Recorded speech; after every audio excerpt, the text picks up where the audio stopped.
Before YNW Melly would drop tracks like Blue Balenciagas, Butter Pecan, and the smash Murder on My Mind, which he now wants to be called Mischief on My Mind, understandable after lyrics from the song actually got him in trouble with the law. Either way, the video now has over 60 million views on YouTube and is certified gold. Before he would collab with artists from T Grizzly to Supreme Patty and hit the studio with Kanye West. Before he would garner 590k followers on Instagram, 630k subscribers on his YouTube channel, and close to 90k on his SoundCloud page at the time of this recording. I don't know what they have in the water out there in Florida, but somebody better get me some quick, because they're producing all of the hottest rappers in the game, from Kodak to Ski Mask, and now YNW Melly. His friend and collaborator YNW Juvie says that to people growing up in their hometown of Gifford, success is nothing more than a 9-to-5 job in an out-of-town house with a regular routine. However, there are always a few who dream of more. Melly turned tough circumstances, trouble with the law, and what seemed to be a life set up for him to fail, into a career trajectory far past what anyone he grew up with could have imagined. Good morning, afternoon, or evening, depending on when you're watching this. My name is Jeremy Hecht, aka The New Guy. Someone wrote in a comment the other day that I'm kinda awkward and clumsy, but in a charming way. And I think that's the nicest compliment I've received, at least all year. Anyways, today I'll be taking you through the come up of YNW Melly. I've covered other artists like Blueface and Anderson .Paak, but you guys have been asking for this one in the comments on pretty much every video, so we had to make this one special. I actually had the chance to sit down for an interview with Melly over Skype where we talked about his journey to fame, and there were also a couple hilarious moments. You can check out the full interview on my YouTube page, which will be linked down below, or you can just search the best YNW Melly interview ever. But enough of me. You've seen my face too much already. Let's jump into it.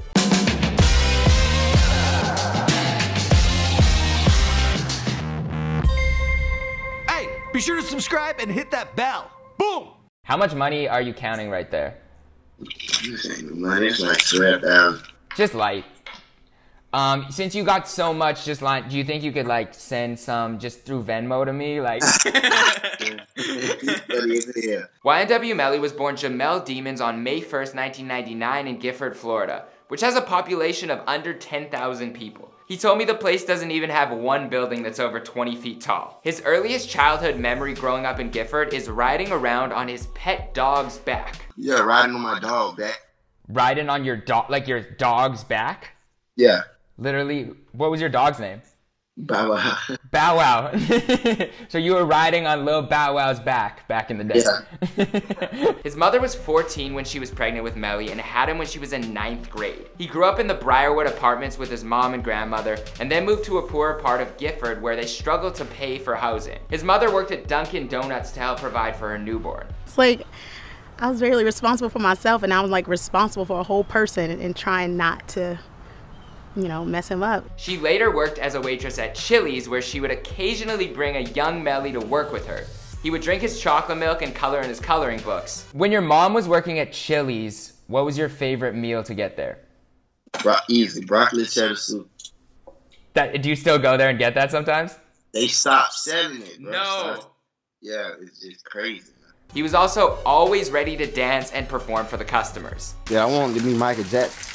Ever since I was like 5. He may have actually been a young Michael because at his school's 4th grade performance of The Lion King, Melly was cast as the lead vocal role, and he was only in kindergarten at the time.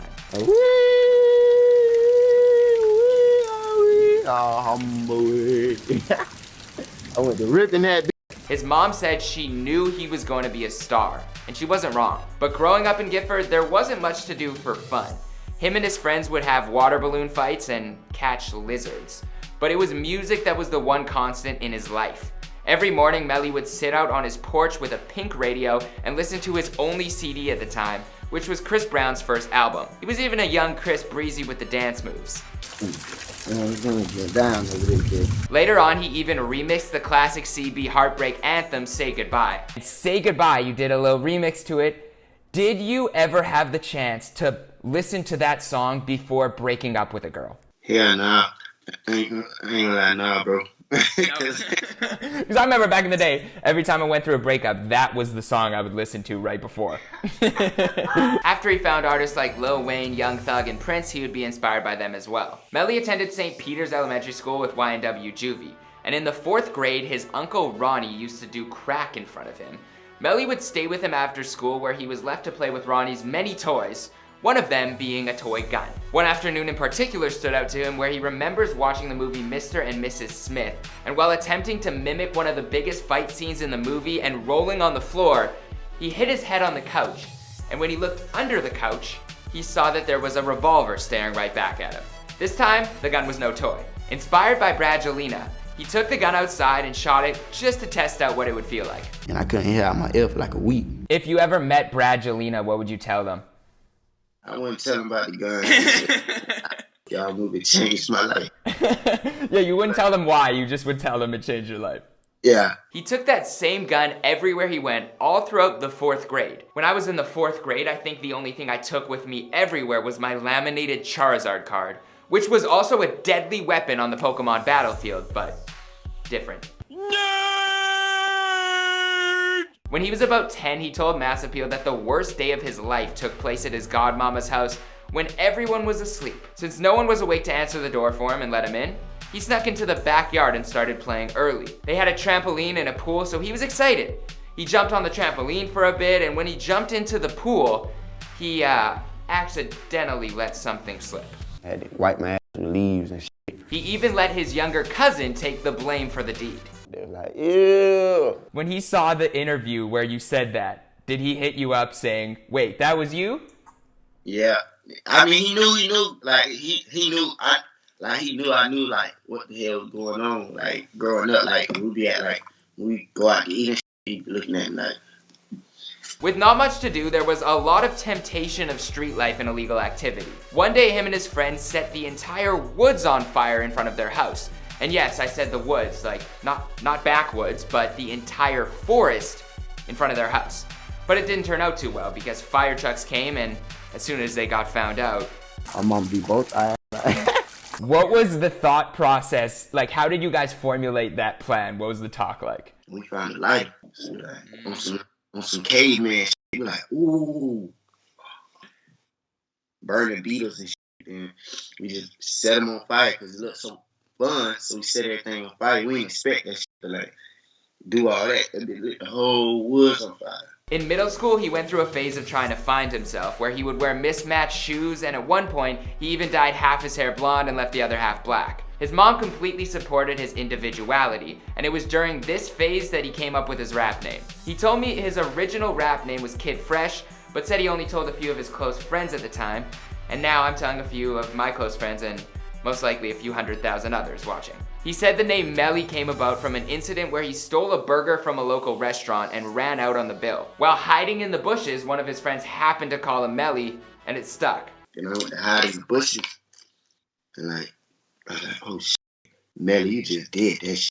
Then I was like, Melly, fuck is Melly? I'm like, Jud Mel, take the job, Melly. And I'm like, hell yeah. In 7th grade, he loved Facebook and would post dance videos on there all the time. But it was in 8th grade that he simultaneously recorded his first song and started getting more caught up in the street life, rolling with the wrong crews, and being infatuated by guns. I found my first gun when I was 9 years old, bro. Ever since then, like growing up, I was so addicted to them. I loved them.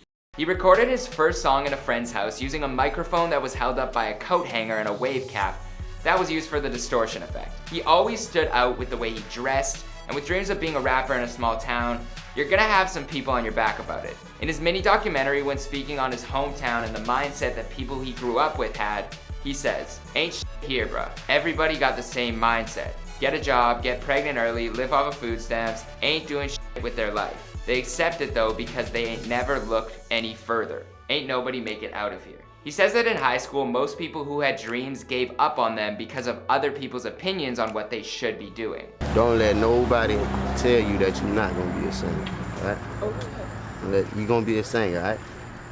Sing something right now.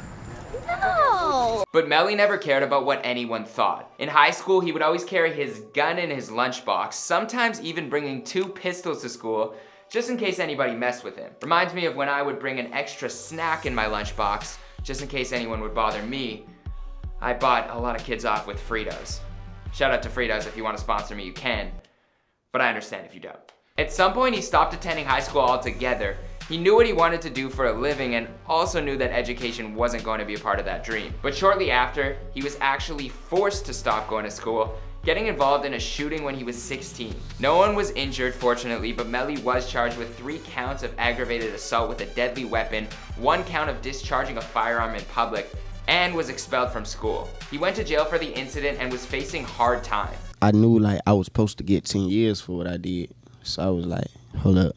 And I didn't have a lawyer and I didn't snitch. So I'm like, hold up, how am I not getting 10 years? You know what I'm saying? He knew that if he was getting out, that he has to be on this earth for a purpose. He told Wild 94.1 in an interview, "I knew I wanted to be a rapper, but I was all over the place. So this was destined for me. If I did that and God still let me out again." In jail, he got into a couple fights in his first week and had a respectable 1-1 record, winning one and losing one. At first, he didn't want to show anyone his music in jail and kept a low profile. Finally, he decided to show one person his music and see how they would receive it. It was in prison that he really started to take his music seriously. He finally sang a song for his cellmate and other people around the prison. The song was Murder on My Mind, a song that he made as a freestyle using his chest as the beat. He told XXL, "I made most of them songs from beating my chest in jail. It's a God-given talent. When I pray every day and I ask God to give me a melody, it comes out of nowhere while I'm locked up." Then an NBA player came to talk to their program and Melly showed him some music as well. The player told Melly that he was extremely talented and had something real that he had to follow. Eventually word got around that he had some hot songs, but talent isn't cheap, so he started asking for Rice Krispies in exchange for hearing him rap. He said that his price at one point was 4 Rice Krispies per song. 4 Rice Krispies. I had to start charging niggas in that. They kept telling me slide my shit. I was like, nah, bro, I ain't doing that shit no more. You know what I'm saying? Do you have Rice Krispie treats on your show rider now for them to bring to the green room for you? Yeah, nah, I don't rock with them no more. I'm tired. People loved his song Murder on My Mind so much that his cellmates were actually remixing the song before it even officially dropped. His mom connected with his manager and formulated a plan to help Melly's music be heard while in jail. And while still in prison, they dropped videos for Melly's songs Catching Feelings and 772 Love, with accompanying videos, and later dropping the Collect Call EP with features from Lil B and John Wicks. While in jail, his music started to bubble online, but it was after prison that he released his first day out video for Melly the Menace, which went viral, garnering over 15 million views to date. What's happening, boy? I heard you back down here. You done touched down.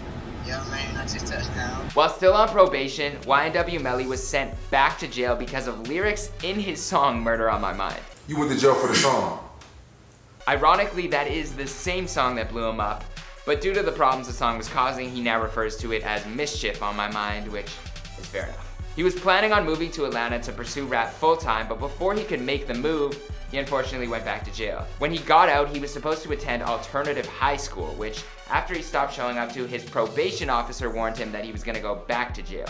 Eventually, he ended up getting his GED in prison. Murder on My Mind took off, and he continued to release bangers left and right, with Blue Balenciagas, Butter Pecan, and Slang That Iron all creating a huge online buzz and a cult-like fan base. His buzz continued to grow, and most recently, he dropped the song Just Woke Up with internet sensation Supreme Patty, which garnered over 1 million views on YouTube within the first week of its release. In terms of his style, he doesn't like to put himself in a musical box. He's inspired by R&B and trap, but blends the genres in a way that makes the hardest things sound digestible. On August 3rd, 2018, he dropped his new project, I Am You, to critical acclaim and told Fader that the project equally represents his street and loving sides. He is planning on releasing a follow-up to the project as well as a YNW crew tape to showcase all of his artists. He was also spotted in the studio with Kanye West recently and told me that they built a relationship that was much deeper than music. Chemistry, awesome. Yeah. We done been in the studio a couple times. Man. We just bond, you know? It's beyond music, but we got shit coming. Okay, I'm looking forward to it. As for what's next, Melly says he's appreciative of all that he's created for himself, but he is far from done. Now it's time to go even harder. He says that within the next 5 years, he wants 3 Grammys and 2 Oscars. He sees himself sitting in a big mansion with a kid or 2 and a pet snake. RIP to his old snake, Slimmer. Hopefully he was the only snake in Melly's circle. We got time to take care of these damn snakes and dying and shit. He told XXL, "I really see the future. I can tell what's gonna happen before it happens." You never think of having a kid at 14 that he turns out to be this like superstar. Melly moved down to Miami where he currently resides, and the only 3 people who haven't reached out to him who he still wants to work with are Prince, Michael Jackson, and Drake. Unfortunately, 2 out of 3 won't be able to do so, but you never know with Drizzy. He does frequent Miami on vacation and likes to reach out to the hottest young kids and catch a hit with them. He even gave Blueface a verse recently. Have you had any contact with Drake or run into him anywhere? Yeah, no. But when I do, it's over with. Oh. Ed Sheeran too, though. Ed Sheeran, that would be a dope collab. In terms of advice to other artists trying to come up, YNW Melly had this to say. Stay different and don't ever care what anybody says about you. You don't have to prove anything to anybody. Just chase your dream no matter what they say. If you know your dreams, know what you were born to do, then just do that shit. On finally leaving his hometown, he said, "We had one NFL player make it out, but he brought his ass right back. Lost souls out there except for the people I'm with." He said he's never going back. As for the rest of the story, well, you know it because this is before they were famous. As always, let me know down in the comments below who you would want me to cover next. Give me a follow on Insta at Jeremy_Hecht, and check out the rest of the interview with Melly on my channel. My name is Jeremy Hecht. Dream good, live better, and I hope you have one hecht of a day.